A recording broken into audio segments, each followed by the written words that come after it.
मुख्यमंत्री मंगला पशु बीमा योजना राजस्थान की एक महत्वपूर्ण महत्वाकांक्षी कल्याणकारी योजना है, लेकिन इस योजना को लेकर हाल ही में कई विसंगतियां सामने आई हैं। ये योजना किस प्रकार से राजस्थान के पशुपालकों को लाभ पहुंचाने का प्रयास करती है, ये भी जानना आपके लिए बहुत इंपॉर्टेंट है। तो आज इस योजना पर हम विस्तार से बात करने वाले हैं, इसके सभी पक्षों को हम समझेंगे। योजना का नाम क्या है? मुख्यमंत्री मंगला पशु बीमा योजना। इस योजना की शुरुआत कब की गई थी? वर्ष 2024-25 के बजट में इस योजना की शुरुआत की गई थी और इसमें लक्ष्य ये रखा गया था कि पशुपालकों के लगभग 21 लाख पशुओं का बीमा किया जाएगा, ताकि अगर उनके पशुओं की आकस्मिक मृत्यु होती है या वो किसी दुर्घटना का शिकार होते हैं तो पशुपालकों को एक वित्तीय सहायता प्रदान की जा सके, ताकि उनका नुकसान कम से कम हो, उन्हें कम से कम नुकसान महसूस हो। वर्ष 2025-26 में इस लक्ष्य को बढ़ाकर के लगभग 42 लाख कर दिया गया और इसमें किस तरह के पशुओं को शामिल किया गया? जैसे दुधारू पशु, और दुधारू पशु के अंतर्गत आप दोनों को शामिल करेंगे, गाय को भी और भैंस को भी। एक व्यक्ति या एक परिवार अधिकतम 2 दुधारू पशुओं का बीमा करवा सकता है। इन 2 दुधारू पशुओं में 2 गाय हो सकती हैं या 2 भैंस हो सकती हैं, या एक गाय के साथ साथ एक भैंस भी हो सकती है। और प्रति पशु अधिकतम बीमित राशि कितनी होगी? 40,000 रुपए प्रति पशु अधिकतम बीमित राशि रख दी गई। या अगर कोई व्यक्ति भेड़ बकरी पालन करता है तो वो अपनी भेड़ का क्या करवा सकता है? बीमा करवा सकता है, और अधिकतम एक परिवार 10 भेड़ों का बीमा करवा सकता है।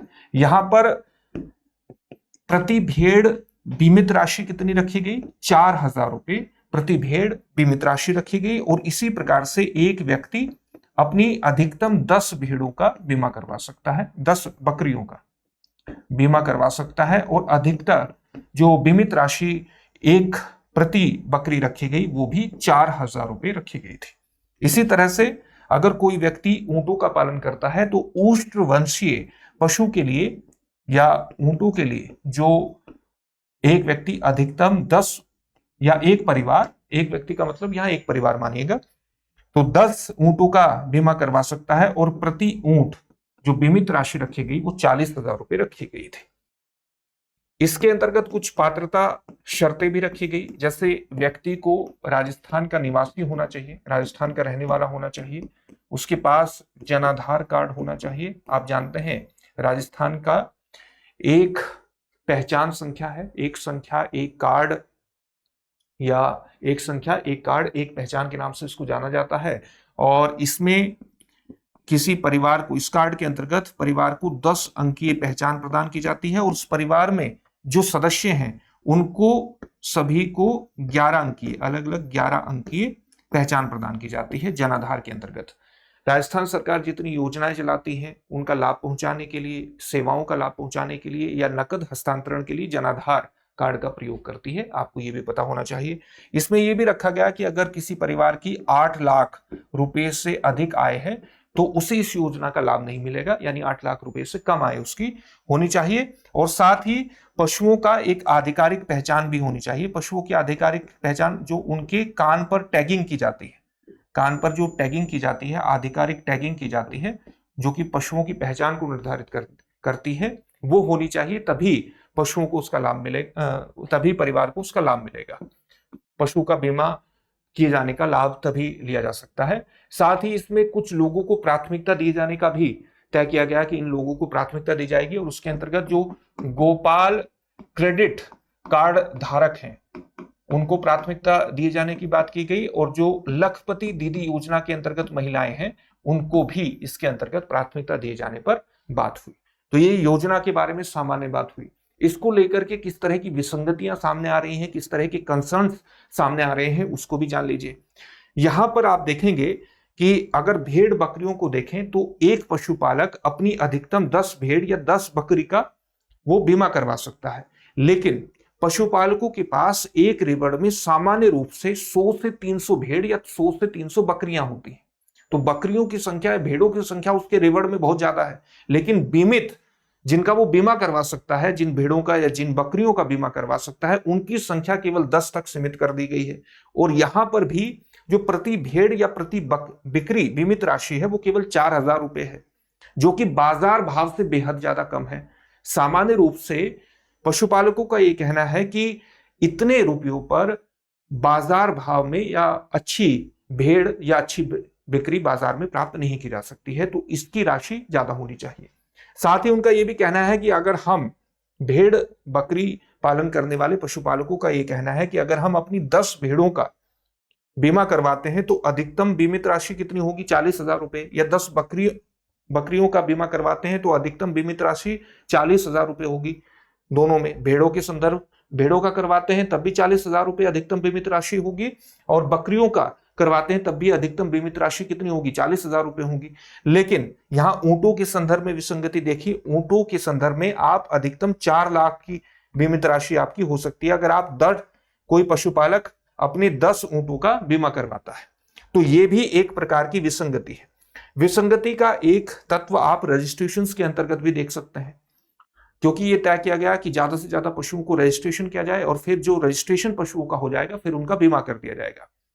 रजिस्ट्रेशन के अंतर्गत आप देख सकते हैं गाय, भैंस, ऊंट, बकरी और भेड़ के संदर्भ में यहां निर्धारित लक्ष्य और अब तक पंजीकृत पशुओं की संख्या दी गई है।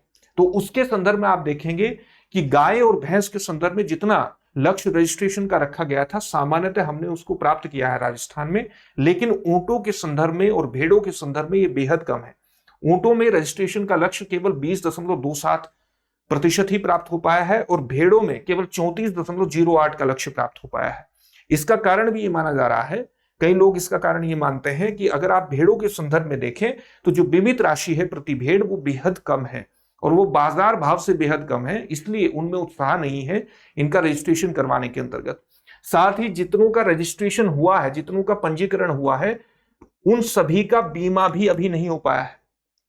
और ऐसे पशु जिनका बीमा हो गया है, जो बीमित पशु के अंतर्गत आते हैं, पिछले 2 वर्षों में बीमित पशुओं का जितना क्लेम किया गया है उसकी राशि भी प्राप्त नहीं हो पाई है। जैसे पिछले 2 वर्षों में 67,901 क्लेम किए गए हैं, लेकिन जो राशि प्राप्त हुई है वो मात्र 31,051 क्लेम्स के अंतर्गत ही ये राशि प्रदान की गई है। तो ये अंतर भी बहुत बड़े स्तर पर बना हुआ है।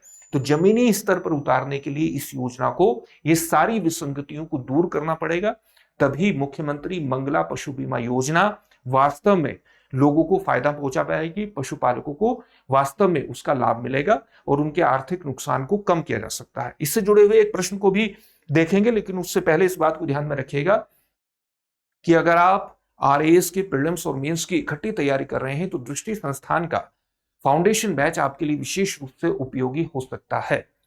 और सबसे खास बात इसकी यह है कि आपको ऑफलाइन मोड और ऑनलाइन मोड दोनों में प्राप्त होगा। ऑफलाइन मोड की क्लासेस आपको दृष्टि संस्थान की जयपुर शाखा में मिलेंगी और ऑनलाइन मोड की क्लासेस आपको जयपुर क्लासरूम से ही लाइव प्राप्त हो जाएंगी। 20 से 22 माह में प्रीलिम्स और मेंस का पाठ्यक्रम पूरा कवर हो जाएगा।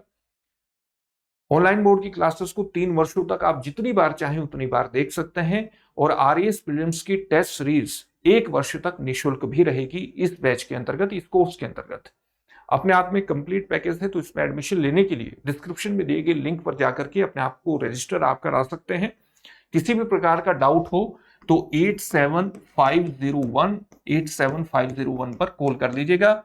और साथ ही इस तरह की सुविधाओं से जुड़ने का सबसे आसान माध्यम है कि आप दृष्टि लर्निंग ऐप को डाउनलोड कर लें। चलिए अब आज के प्रश्न को देखते हैं। आज का हमारा प्रश्न क्या है? मुख्यमंत्री मंगला पशु बीमा योजना किस राज्य सरकार की योजना है? इस तरह के प्रश्न पूछ लिए जाते हैं।